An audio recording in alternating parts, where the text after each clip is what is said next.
Alhamdulillah, alhamdulillahilladzi amana bi ni'matil iman wal islam wa hiya a'dhamun na'am. Asyhadu an la ilaha illallah wahdahu la syarikalah wa asyhadu anna Muhammadan abduhu wa rasuluh.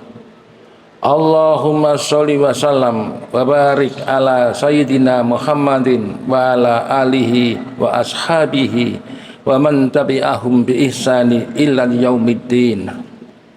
Amma ba'du, faya ibadallah, usikum wa iyaya bitaqwallah wa ta'atihi la'allakum tuflihun.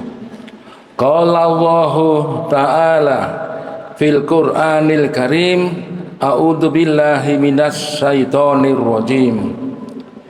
Ya ayyuhalladzina amanu ittaqullah haqqa tuqatih wa la tamutunna illa wa antum muslimun. Jamaah rahimakumullah, marilah kita selalu memanjatkan puji syukur kehadirat Allah Subhanahu wa taala yang telah memberi anugerah kehidupan, kesehatan dan kesempatan untuk selalu beribadah kepadanya serta selalu berbuat baik kepada sesama. Salawat dan salam semoga senantiasa dilimpahkan kepada Nabi kita yang mulia Muhammad Sallallahu alaihi wasallam beserta seluruh keluarga besarnya, para sahabatnya, dan siapa saja yang mengikuti sunnah beliau dengan penuh keikhlasan dan kesabaran. Kami berwasiat kepada diri kami pribadi dan kepada jamaah sholat Jumat sekalian, marilah kita senantiasa berusaha bertakwa kepada Allah Ta'ala dimanapun kita berada, dengan melaksanakan perintahnya semaksimal kemampuan kita dan juga dengan menjauhi segala larangannya.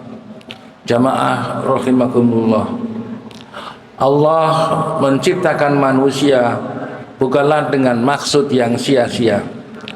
Manusia diciptakan oleh Allah memiliki keistimewaan di antara makhluk ciptaan Allah di planet bumi ini. Keunggulan manusia tersebut bukanlah akal sebagaimana yang kita pahami sekarang ini. Kelebihan manusia dibanding makhluk lain terletak pada kemampuan kinerja otaknya, sehingga manusia memiliki kemampuan untuk melaksanakan proses berpikir. Dan dengan kelebihan inilah maka manusia mendapat tugas sebagai khalifatul fil ard dalam menjaga biosfer di planet bumi. Ayat yang pertama kali diturunkan Allah kepada Muhammad melalui perantaraan malaikat Jibril sejatinya adalah pelajaran yang luar biasa bagi manusia. Kepandaian manusia pertama kali datang karena manusia memperhatikan dan memikirkan fenomena alam sebagai ciptaan Allah Subhanahu wa taala. Sebagaimana surat Al-Alaq 1-5. A'udzubillahi minasyaitonir rajim. Bismillahirrahmanirrahim. Iqra bismi rabbikal ladzi khalaq. Khalaqal insana min 'alaq. Iqra wa rabbukal akram. Alladzi 'allama bil qalam. 'Allamal insana ma lam ya'lam. Bacalah dengan menyebut nama Tuhanmu yang menciptakan. Dia telah menciptakan manusia dari segumpal darah. Bacalah, dan Tuhanmu lah yang maha mulia, yang mengajarkan manusia dengan pena, dan dia mengajarkan manusia dengan apa-apa yang tidak diketahuinya. Pada dasarnya ayat ini berisi kandungan sebagai berikut. 1. Perintah membaca dan mencari ilmu. Dalam Al-Quran surat Al-Alaq khususnya ayat pertama menjelaskan mengenai perintah Allah untuk membaca. Dalam hal ini Membaca juga berarti mempelajari, meneliti, dan kemudian mendeskripsikan fenomena alam tersebut menjadi sebuah konsep tutur ilmiah. Kemudian menjelaskan fenomena alam ini dalam bentuk tutur ilmiah yang menjelaskan atau eksplanasi yang lebih banyak mengungkap mengapa itu terjadi atau why, dan mengungkap tutur ilmiah bagaimana proses tersebut bisa terjadi atau how. Kemudian yang terakhir adalah komparasi atau membandingkan fenomena tersebut dengan fenomena lain dalam rangka untuk memperkuat deskripsi dan eksplanasi. Perintah membaca yang dimasukkan Allah Subhanahu wa taala dimaknai sebagai seruan untuk membaca buku, membaca kebesarannya, membaca diri sendiri maupun alam semesta. Sehingga hal tersebut akan membuat manusia menjadi pandai dan terhindar dari kebodohan. Namun dalam membaca kita harus memilah dan memilih apa yang akan dibaca sehingga akan berdampak positif terhadap diri kita. Tak lupa kita juga harus selalu menyebut nama Allah Subhanahu wa taala. Yang kedua, ayat tersebut menjelaskan tentang proses penciptaan manusia. Allah Subhanahu wa taala menjelaskan proses terbentuknya manusia yang bermula dari segumpal darah, yang sebelumnya adalah proses konsepsi antara spermatozoid dan ovarium, yang akhirnya akan menjadi sebuah segumpal darah dan nanti akan berkembang menjadi embrio. Selain itu, Allah turut menegaskan bahwa manusia merupakan sebaik-baiknya ciptaan karena tidak ada makhluk hidup lain yang memiliki kemampuan dan wujud seperti manusia yang dianugerahi dengan berbagai kelebihan seperti pikiran dan perasaan. Ayat tersebut juga memberikan suatu pemahaman baru melalui ilmu pengetahuan baru. Melalui Al-Alaq dalam ayat keempat, Allah menyebutkan mengajar manusia dengan pena. Dalam konteks ini yang dimaksud oleh Allah adalah manusia yang harus melakukan pencatatan berbagai macam ilmu, pengetahuan baru melalui pena. Dengan pena yang dalam masa sekarang pena itu bisa diganti dengan keyboard komputer, maka manusia dapat menyampaikan gagasannya, dapat menyebarluaskan pendapatnya, serta berbagai macam ilmu pengetahuan yang berguna bagi manusia dan alam semesta. Allah Subhanahu wa taala juga melalui perantaraan kekuasaannya membimbing dan mengajari manusia dari apa-apa yang belum diketahui sebelumnya. Secara perlahan Allah akan memberikan petunjuk ilmu pengetahuan kepada orang-orang yang beriman. Hal ini mengingat ketika dilahirkan di dunia manusia tidak mengerti apa-apa. Jamaah yang dirahmati Allah Subhanahu wa taala, penciptaan manusia sebagai makhluk paling sempurna disampaikan dalam surat At-Tin ayat 4. Laqad khalaqnal insana nafi ahsani taqwim. Sungguh kami benar-benar telah menciptakan manusia dalam bentuk yang sebaik-baiknya, dalam bentuk yang sebenar-benarnya. Mengapa demikian? Karena Allah memberikan kemampuan akal dan pikiran kepada manusia sehingga manusia memiliki kemampuan untuk melakukan proses berpikir. Manusia dapat mengembangkan hidup dan kehidupannya. Proses berpikir inilah yang menjadikan manusia dalam berbagai karakter dan sifat. Proses berpikir yang selalu digunakan dalam perkara-perkara kebajikan, maka seorang manusia akan menjadi hamba Allah yang taat, beribadah, mengerjakan semua perkara yang dianjurkan Allah dan menjauhi semua larangan-larangannya. Jika proses berpikir digunakan pada perkara-perkara kezaliman dan kemungkaran, maka Allah akan mengancam manusia untuk menempatkan manusia ke dalam posisi yang sejelek-jeleknya. Sebagaimana ayat 5 yang disebutkan adalah misalnya tsumma radadnahu asfala safilin. Kemudian kami kembalikan manusia itu atau dia ke tempat yang serendah-rendahnya atau ke tempat yang sehina-hinanya.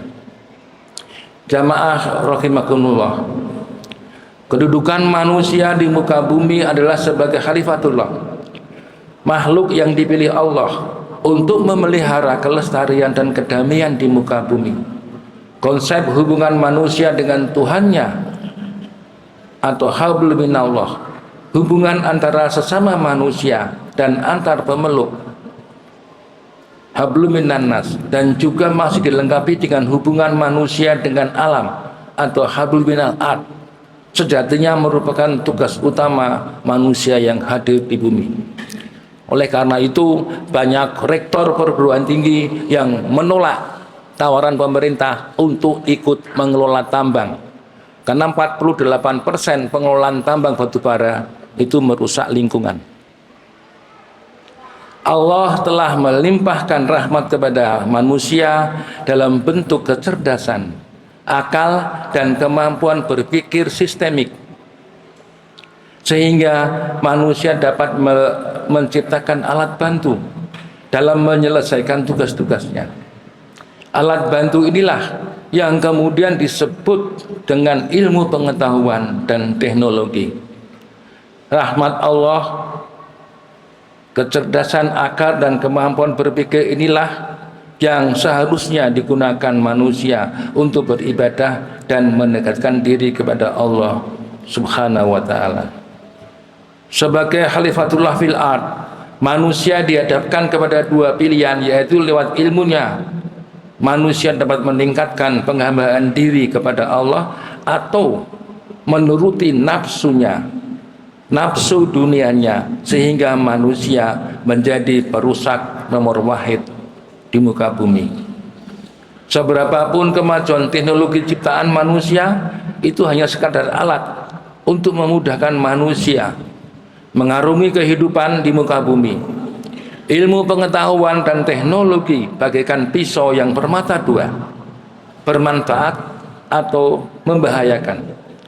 Bermanfaat atau berbahayanya teknologi sangat bergantung kepada manusia yang menggunakannya. Akankah teknologi dapat meningkatkan manusia dalam berbuat ma'ruf, ataukah justru teknologi menjadi alat kenistaan dalam meningkatkan kemungkaran di muka bumi? Tabarakallahu li wa lakum fil Qur'anil Karim wa nafa'ani wa iyyakum minal ayati wa dzikril hakim wa taqabbal minni wa minkum tilawatahu innahu huwal ghafurur rahim.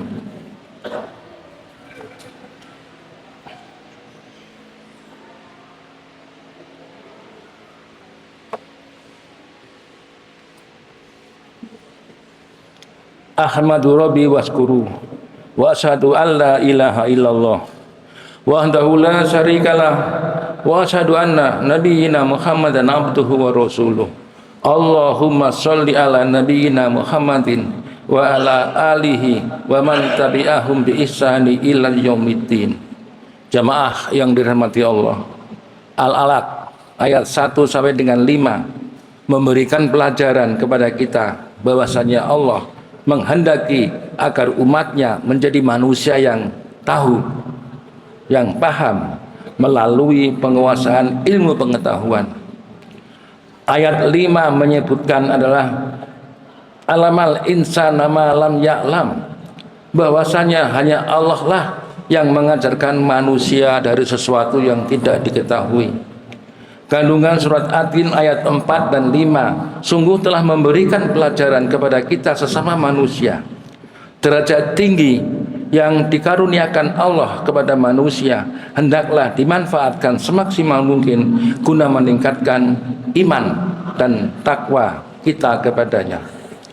Allah juga memberikan peringatan keras bahwa proses berpikir yang tidak dilandasi oleh iman dan ketakwaan dapat menempatkan manusia dalam derajat yang serendah-rendahnya.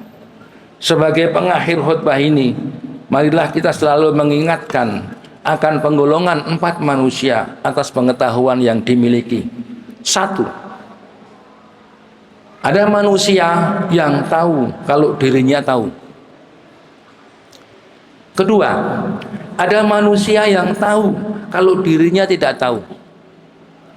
Kenapa kita kuliah? Karena kita sadar kita tidak tahu. Maka kita harus menggali ilmu sebanyak-banyaknya agar kita masuk ke dalam golongan manusia yang tahu, manusia yang punya pengetahuan. Yang ketiga, manusia yang tidak tahu kalau dirinya tahu. Dan yang keempat adalah manusia yang tidak tahu kalau dirinya tidak tahu. Banyak teman yang mengatakan ada yang kelima. Yang kelima apa? Yang kelima adalah ada manusia yang tidak tahu tapi sok tahu. Tapi dia memegang kekuasaan, maka akan hancurlah dunia ini. Innallaha wa malaikatahu yusholluna 'alan nabiyyi ya ayyuhalladzina amanu shollu 'alaihi wa sallimu taslima. Allahumma sholli 'ala Muhammadin wa 'ala alihi wa sahbihi wa man tabi'ahum bi ihsani ila yaumiddin.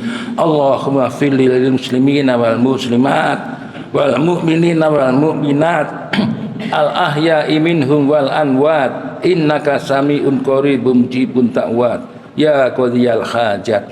Subhana rabbika rabbil izzati amma yasifun wa salamun ala mursalin walhamdulillahi rabbil alamin. Wassalamualaikum warahmatullahi wabarakatuh.